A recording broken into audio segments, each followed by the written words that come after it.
안녕하세요. 슬기롭게 육아하고 싶은 마음 아이입니다. 제가 우리 아이 상담받아야 할까요? 시리즈 1편에서 아이가 언어 발달 지연을 보이는 경우에 기다리지만 마시고 빨리 평가와 치료가 필요하다는 이야기를 한 적이 있었는데요. 대부분의 어머니들께서 우리 아이가 언어 발달이 지금 느린 건지 아니면 이 정도면 괜찮은 건지를 좀 구별하기 어려워 하셨어요.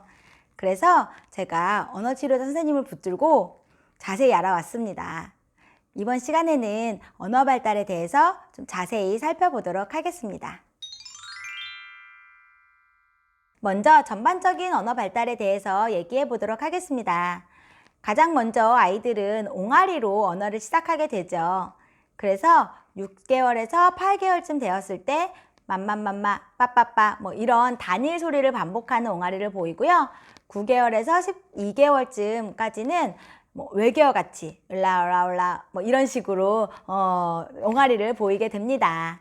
그러다가 12개월이 되면 엄마, 아빠, 맘마 뭐 이런 한 가지 단어를 이야기할 수가 있게 되고요.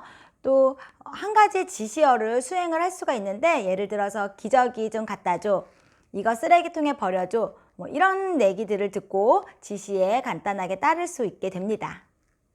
그러다가 18개월이 되면 어휘 폭발시기라고 해서 굉장히 어휘력이 많아지고 표현할 수 있는 단어가 많아지게 됩니다. 생후 24개월이 되면 이제 두 가지 단어로 표현을 할 수 있게 되는데 엄마 물, 밥 줘 이런 식으로 두 가지 단어를 붙여서 자기 이야기를 표현할 수 있습니다. 또 집안 내에서 간단한 두 가지 지시어를 수행을 할 수가 있게 되는데 이거는 책상 위에 놓고 이거는 쓰레기통에 버려줘 라고 했을 때 집안 내에서 두 가지의 지시에 따를 수 있게 됩니다. 그러다가 36개월이 되면 세 가지 단어를 붙여서 표현을 할 수 있다고 보시면 됩니다. 그래서 예를 들면 엄마 밥 줘, 내가 책 읽었어 라는 듯한 이런 세 가지 단어로 표현을 하게 되고요. 또 대부분의 두 가지 지시에 이제 지시사항을 따를 수 있게 됩니다. 그러다 만 4세가 되면 이제 자기 경험을 조금 더 잘 표현을 할 수가 있게 되는데요. 그래서 어린이집에 가서 어떤 일이 있었는지, 나는 그때 어떻게 대처를 했는지 이런 경험에 대해서 조금 표현을 할 수가 있게 되고요. 만 5세가 되면 대부분의 이제 표현들이 좀 문법에 더 대충 맞는 그런 모습을 보이게 됩니다. 그리고 만 6세가 되면 이제 시간 개념이 생겨서 뭐 어제는 어땠고 내일은 뭐 하고 싶고 이런 이제 시간적 개념이 들어간 표현을 사용할 수 있게 되고요. 이제 조금 대화가 이루어지는구나, 얘랑 좀 말이 통하는구나 라는 것들을 경험을 하시게 됩니다. 이렇게 전반적인 언어 발달 이외에도 신경 쓸 것이 두 가지가 있는데 첫 번째는 발음 문제이고 두 번째는 말더듬 문제입니다. 먼저 발음 문제에 대해서 살펴보도록 하겠습니다. 대부분 아이들이 만 2세가 되면 피읍, 미음, 이응에 대한 받침을 잘 할 수 있게 됩니다. 그래서 예를 들어서 포도, 맘마, 엄마와 같은 말의 첫 소리를 잘 표현할 수가 있게 됩니다. 만 3세가 되면 비읍, 쌍비읍, 쌍디귿, 티읕 소리를 잘 낼 수가 있게 되는데 예를 들면 버스, 뽀로로, 아뜨, 트럭 이런 단어들의 첫 소리를 잘 표현할 수가 있게 됩니다. 만 4세가 되면 니은, 쌍기역, 디귿의 소리를 잘 할 수가 있는데 내꺼 아니면 다람쥐 이런 말들의 첫 소리를 잘 표현할 수가 있게 됩니다. 만 5세가 되면 기역, 키읔, 지읒, 쌍지읒 소리를 낼 수 있게 되는데요.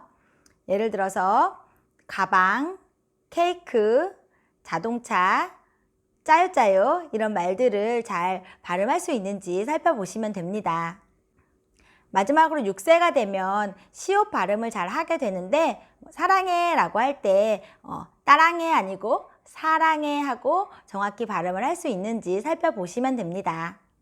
아이가 전반적인 어휘량이나 문장 표현에 대해서는 어려움이 없지만 이렇게 발음상의 문제가 보이면 좋은 치료를 받아야 합니다.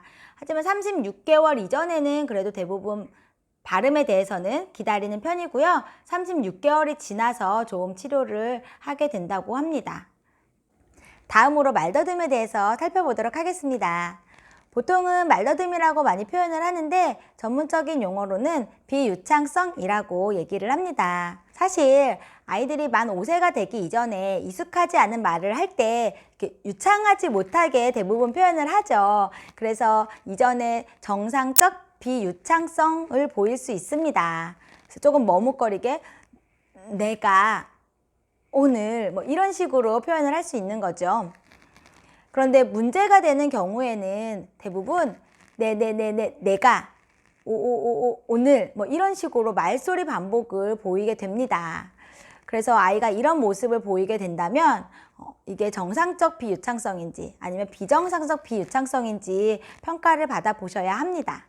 그리고 나서 비정상적인 비유창성이라고 진단이 내려지게 되면 사실 이 말더듬을 보이는 이유가 심리적인 이유에서 말더듬을 보이는 경우가 있고 또 말더듬을 가지게 돼서 심리적으로 좀 위축하는 경우가 있기 때문에 이렇게 심리적인 부분이랑 영향이 굉장히 많아요.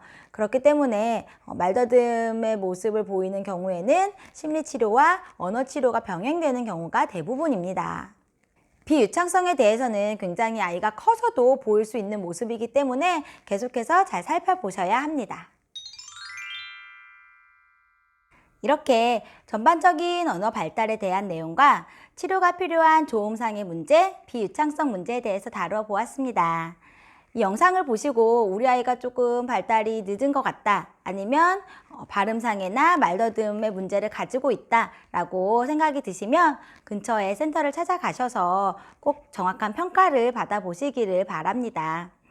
언어발달 지연이 다른 영역의 발달에도 많이 영향을 미친다고 제가 이전 영상에서도 굉장히 강조를 했었는데요. 꼭 주저하지 마시고 정확한 평가와 개입을 하셨으면 좋겠습니다. 감사합니다.